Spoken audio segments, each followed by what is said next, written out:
Good evening, everyone. Welcome to the Film Society of Lincoln Center. My name is Scott Foundas. I'm the Associate Director of Programming. It's a pleasure to see so many of you here for the special preview screening of Ruby Sparks. I just want to mention a couple of upcoming things we have here. We're launching on Friday our 2-week celebration of Gene Kelly for his centenary. We're showing 24 of his films, including a couple of special evenings with his widow, Patricia Kelly, who will be presenting a couple of programs about the art of Gene Kelly, how he revolutionized the way dance was filmed for the movies. Right after that, we have our, for the first time here at the Film Society, a partnership with New Fest, the New York Gay and Lesbian Film Festival. They'll be taking up residence here with us for a few days, and after that, a complete retrospective of the great French filmmaker Claude Sautet, including the U.S. theatrical premiere of his masterpiece Max et les Ferrailleurs with Michel Piccoli and Romy Schneider, which will be running here for 1 week following the retrospective. As many of you know, in 2006, tonight's filmmakers, Jonathan Dayton and Valerie Faris, came out with the Academy Award-winning Little Miss Sunshine. We've been waiting a long time to see what they were going to do next. I'm happy to say I think they've really hit this one out of the park. It's a lovely film, funny, charming, boldly surreal. Imagine Borges drenched in the Southern California sun, and you start to get the idea. We're very lucky to have Jonathan and Valerie with us for Q&A after the screening, along with their leading man, Paul Dano, and their double threat leading lady / screenwriter, Zoe Kazan. It's going to be a pleasure to talk to them. I don't want to spoil any of the wonderful surprises of this movie, including the extraordinary supporting cast that sort of pops up when you least expect with these juicy little scenes here and there. So without further ado, please enjoy Ruby Sparks and stick around for the Q&A after. Please welcome Paul Dano, Zoe Kazan, Jonathan Dayton, and Valerie Faris.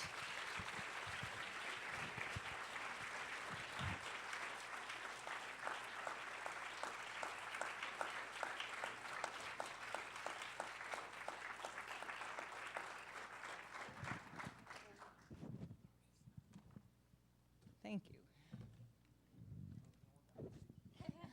Now you can take it. Hey guys.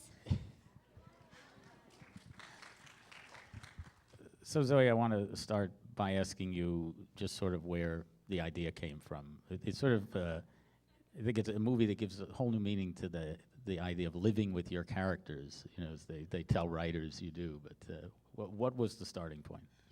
First, I have to say, I feel like I'm gonna cry. Like, this is like my favorite movie theater, and I can't believe that our movie just played here. Zoe worked I as really an usher feel here overwhelmed one summer, by- so she's coming back. I hope feel like- I hope someone captured that, because otherwise the press department's going to be kicking themselves in the morning.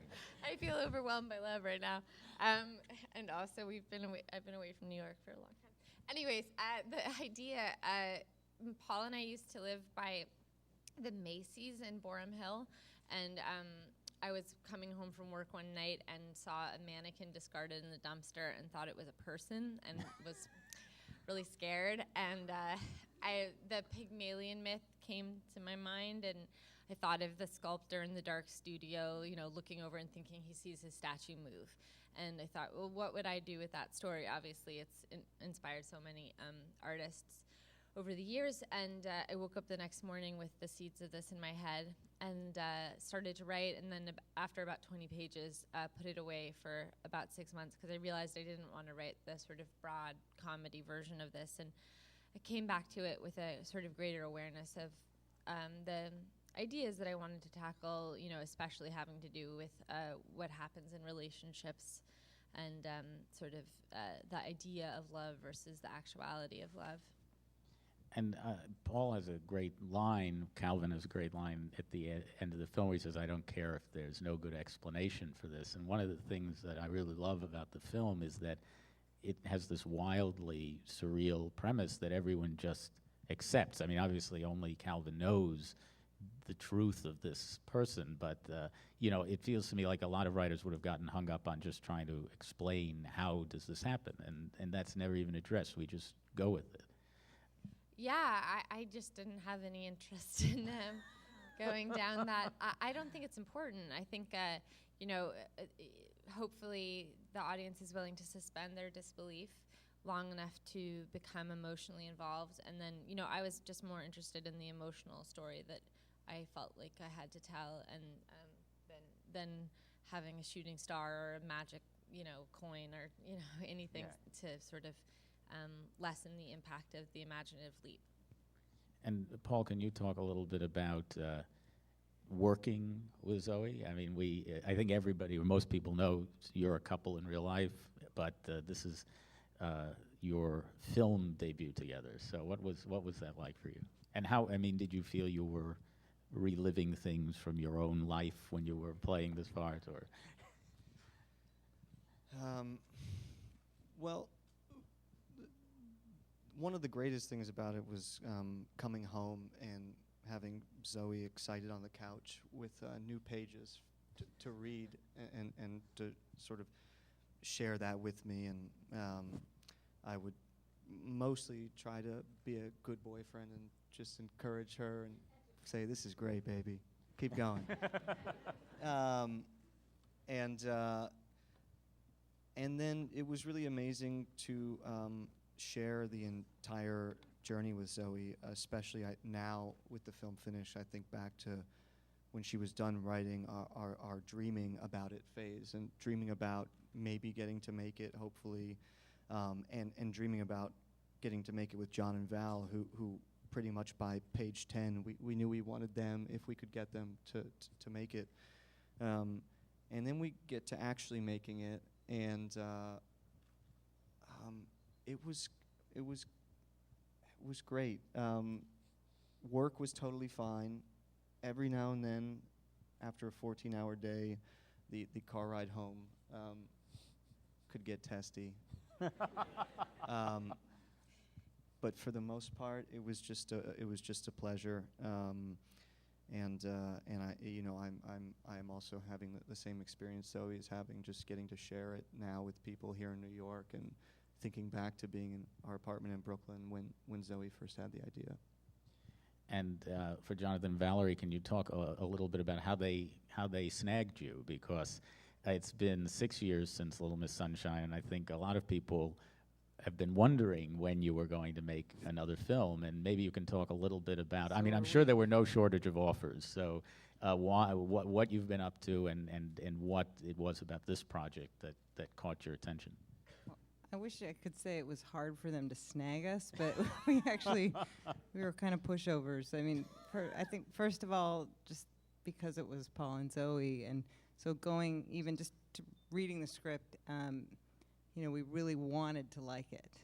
But I have to say, after I read it, it was so much better than I expected, or not that I didn't think you were capable of it, but it just, it kind of blew me away how she, it felt more ready to make than a lot of projects that we had worked on over the 6 years between Little Miss Sunshine and this. So, and it happened very quickly because of that. We worked for about 9 months on the script, but it came together really fast. And so he's not only good, but she's fast too. She would actually be doing plays. When she was doing Angels in America, we would talk to her and realize, wait a minute, what time is it? She was actually in her dressing room between scenes having story conferences and then going, saying, "Oh, I gotta go back on stage," and then she'd run out and... She told us today that she missed a cue because she was, I shouldn't say that, should I? Not because I was on the phone, because I was daydreaming about our script. I like that. Clarification. Well, and you mentioned writing it in your apartment in Boerum Hill, but it's very much an LA movie, and LA really is a vivid character in this film, and neighborhoods like Los Feliz, and then going out to Big Sur, and the juxtaposition of that. Did you always conceive of it as a Southern California story? And can you talk a little bit about that and why? Yeah, I think that, one of the logical leap for me, unfortunately, in this movie is not that this magical person comes to life. It's that a novelist lives in Los Angeles and not New York.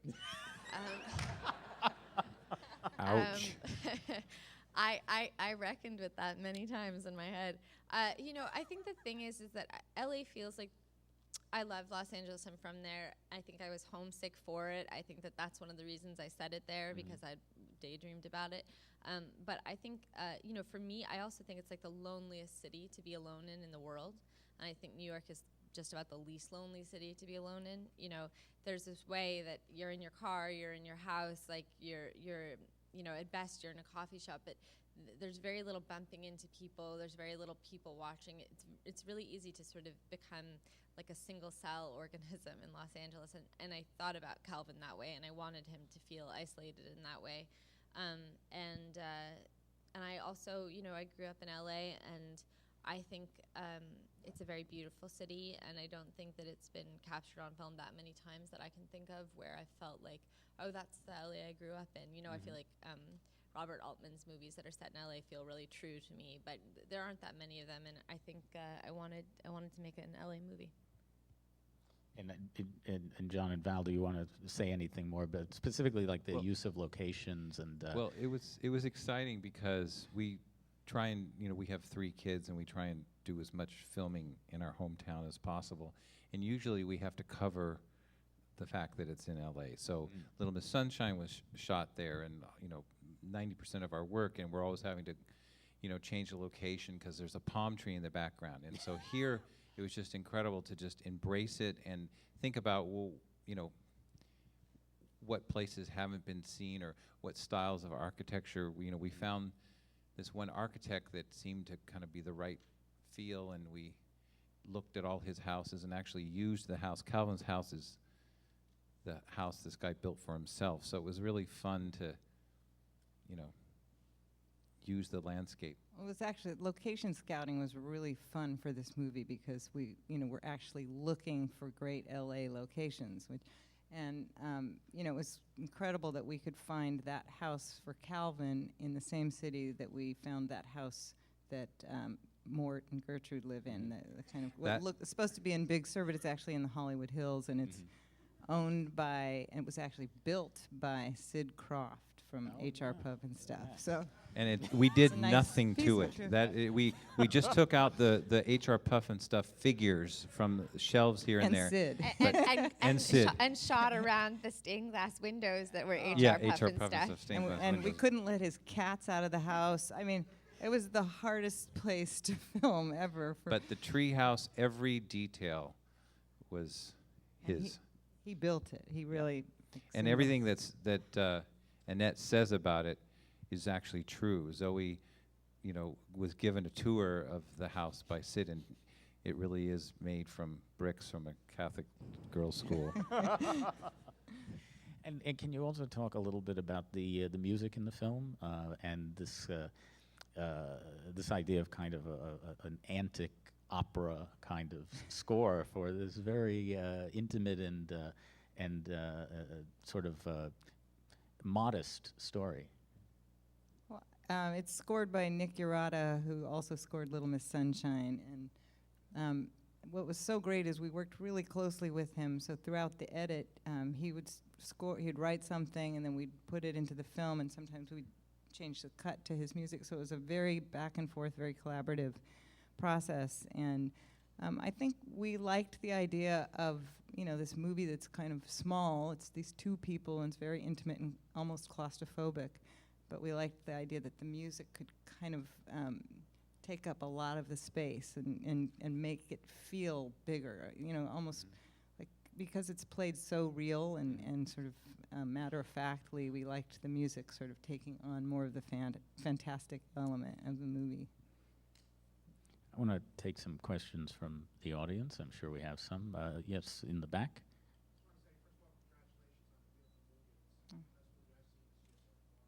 Thank you.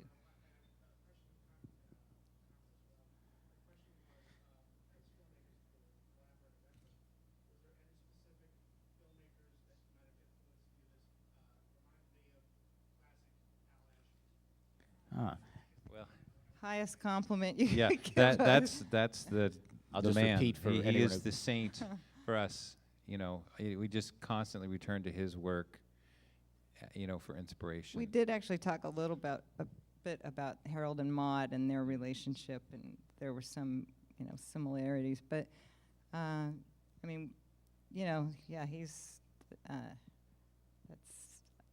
there's a lot. I mean, we watched a lot of films for this, but when we actually go to make the film, we really sort of turn all that off and focus on the material, and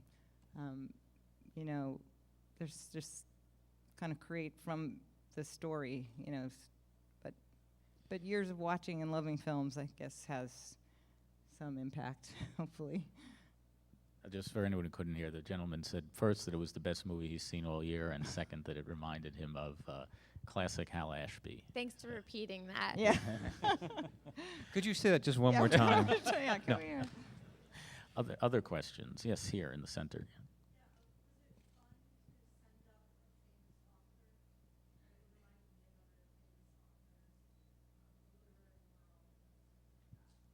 A question about, was it fun to send up the pretense of the literary world and famous authors?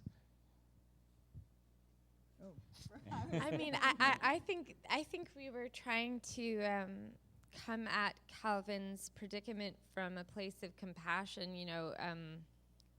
High class problems are still problems. And I think that, but I do think that we were trying to make allow the audience to feel what a nightmare his own world has become to him. That he feels that things that we talked about this, that things that might seem glamorous to someone on the outside feel horrific to him. And I think we worked through that section, especially in the party in the Hammer Museum, to try to make it feel as align the audience's feeling with Calvin's. And we really tried to, put Calvin on the same path that authors take every month. Yeah, in actually, Los Angeles. the Hammer The is Hammer. He was in a lecture series that the Hammer does, with Dave Eggers and any number of people every month. So that But was fun to. I think it was also fun playing with the idea. I mean, what we really talked a lot about was the idea of the expectations that he felt from his audience and how paralyzing that was. And, that was, and just his, seeing him in that scene at the Hammer, I think a big part of that was to kind of feel the pressure that he was under. And, I don't know. Not that we related to that, really, because I was just going to ask. I didn't really. I mean, I do. It wasn't but lost not- on us wasn't that we were following up a work that had received attention, but we weren't 19 when we made our first film. Yes, you, sir, there. Yeah.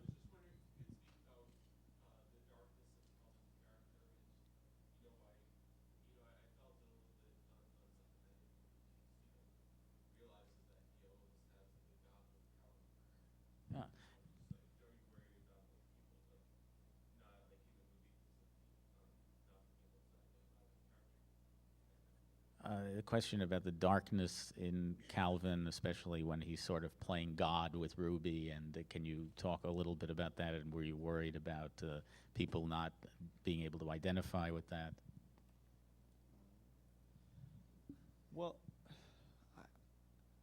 I feel like if we didn't go to that place, we would be doing a disservice to what Zoe was really trying to write about. And I think something that was important to her and to all of us was to explore a couple ideas while trying to make a film that could be entertaining and that somebody could like. And I think, for me at least, with the fantastical element of the film, for us to try and give you the true highs and then the true lows of what these two experience, I feel like that's the path to the most rewarding journey, even though it may be slightly more challenging.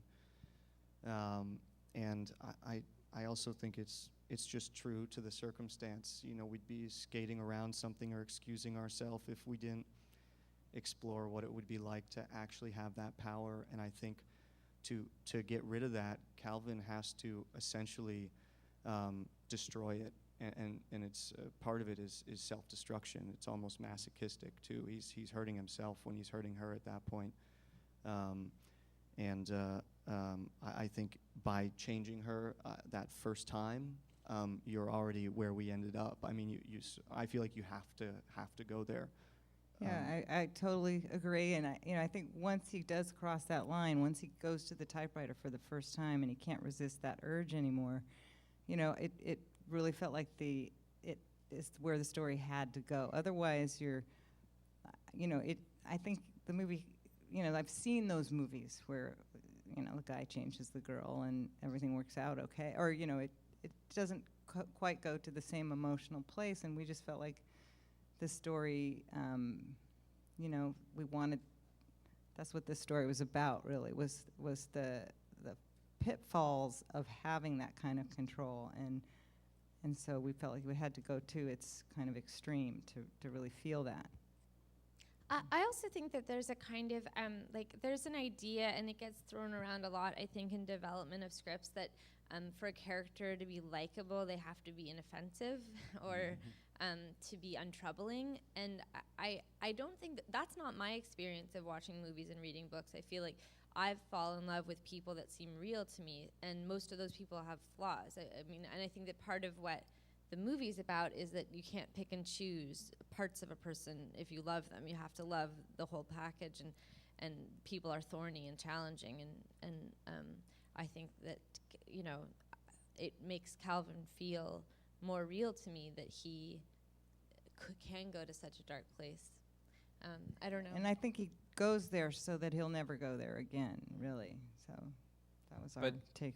I agree with what everyone has said, but it was obviously something that we thought a lot about, and hopefully, I'm sure there will be people. There are people in this room at this moment who can't recover from where that goes, and forgive Calvin.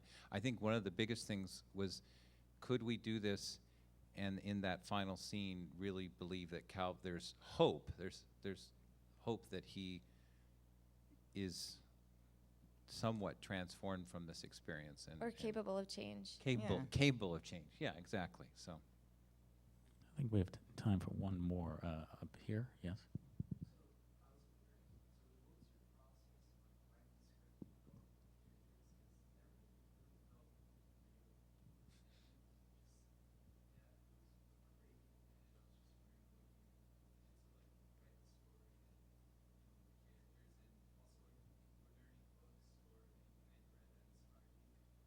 As a question about Zoe's process, I guess, after that initial spurt of 20 pages, how you developed the characters, and were there any books that inspired you, and because everything feels so real in the film?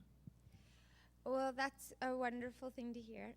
I think a big part of why they feel real is that we talked a lot about wanting to keep the movie very grounded and to not have the fantastical elements feel fantastical. And Jonathan and Valerie, I think, did a really conscientious job of casting it so that it would feel really real too. I mean, for instance, the role of Harry was a role that we auditioned a lot of comedians for, and we ended up really feeling like we needed someone who felt completely grounded for that part. And that's sort of the way that we went with a lot of things, I think, the way it was shot. And so I think that part of what you're talking about is a stylistic choice and not necessarily a writing choice, although thank you. I think for me, a big part of, I'm not primarily a writer, so I don't sit looking at the blank page. When I feel like I'm not inspired, I just don't write, because I have this other job that I really love. So when I got to a point where I felt like I didn't know where it was going, I just put it away. And I feel like I do this a lot, where I kind of put something on the back burner and I let it boil for a long time. And then one day I wake up and I'm like, oh my God, I'm ready to write. And that's what happened on this. I woke up one day and I knew I had a chunk of time, and I knew I saw the movie in my head, and I wrote the first draft in like maybe 2.5 weeks, and then rewrote it over the next month, and then sent it out to producers. So I think that that thing that you're talking about like the characters, like just like Calvin had a dream of Ruby, I think that they came to me like pretty much fully formed. Like when Gertrude started talking, she told me her name, you know, and I don't like that name, and that, you know, that there it was, and you know, she was you know, there's a scene that's actually been cut, but she used to have a phone call with Calvin where she was sort of hectoring him, and I just, you know, heard her voice, and that's sort of where I feel like that's where the magic for me happens, and then the rest of it is just really hard work. Yeah. Unfortunately, I think we have to stop there for time, but I wish we could talk all night.